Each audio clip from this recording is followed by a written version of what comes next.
सुप्रभात, नमस्कार। मैं सुधा सक्सेना।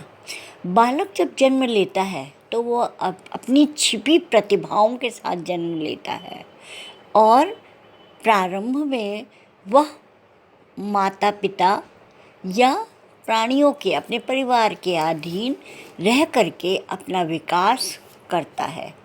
जैसे जैसे उसका विकास होता है, वो जिस प्रकार की परिस्थिति और जैसे समाज, जैसे परिवार में रहता है, उसके रहन सहन और उसकी बारीकियों को अपने व्यवहार में अपनाता है।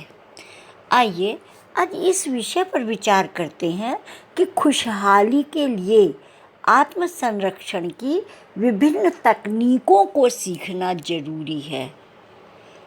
परिवार, समाज इत्यादि में रह करके अपने जीवन को सरल, सहज और आनंदमयी बनाने के लिए व्यवहार और आचार व्यवहार, ज्ञान, भक्ति इत्यादि की विभिन्न तकनीक सीखना आवश्यक है।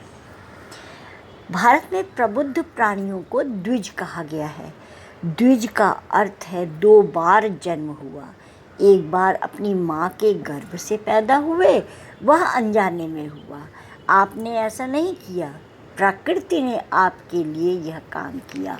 और जब आपका जन्म हुआ तो आप एक विशिष्ट मासूमियत और आनंद के साथ आए थे। एक बच्चा अपने आप में मासूम और आनंदित होता है, परंतु चूंकि वह आनंद सचेतन रूप से घटित नहीं हुआ, इसलिए कोई भी इसे कुछ ही समय में नष्ट कर सकता है।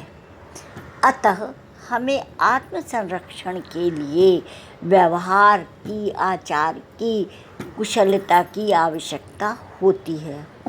आज बच्चे 5 से 6 वर्ष की उम्र में तनावग्रस्त हो रहे हैं, क्योंकि उनकी मासूमियत कुछ ही समय में नष्ट हो जाती है। वह इस पर निर्भर करता है कि आसपास के लोगों का उन पर कितना प्रभाव है। अब यदि आपको दोबारा जन्म लेना है तो पहले मरना होगा, और यदि आप मरने को तैयार नहीं है तो पुनर्जन्म होने का प्रश्न ही नहीं उठता। इसका अर्थ शारीरिक रूप से मरना नहीं है, परंतु यदि आप वैसे ही मरते हैं जैसे आप हैं, और यदि आप वह सब कुछ विसर्जित कर देते हैं जिसे आप मैं, अहम कहते हैं, तो आप एक बार फिर से जन्म लेते हैं। और इस प्रकार का जन्म 100% सचेतन होता है। एक बार फिर आप आनंदित और मासूम होकर के पूरी तरह जागरूक हो जाते हैं। अब इस प्रकार के आनंद को कोई भी छीन नहीं सकता है। शारीरिक खुशहाली की तलाश करना एक बात है और आत्मज्ञान की तलाश करना एक बात है। आत्मज्ञान की तलाश करना कुछ और है।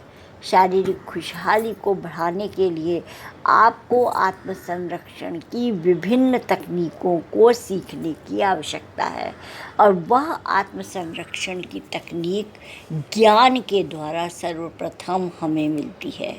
और वो ज्ञान हमें सर्वप्रथम अपने परिवार और आसपास के वातावरण से मिलता है।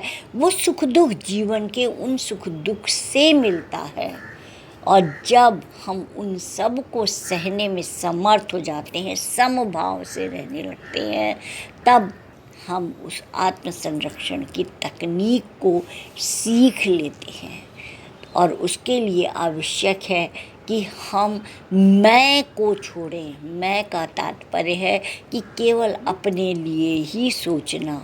जब हम उसको छोड़ेंगे तभी हम तनाव मुक्त होंगे और अपने जीवन को सरल बना सकेंगे। तो आज इतना ही। आप सब को मेरी चर्चा यदि अच्छी लगती हो तो मेरे चैनल को आगे बढ़ाएं, और अभी तक अगर आपने सब्सक्राइब नहीं किया है तो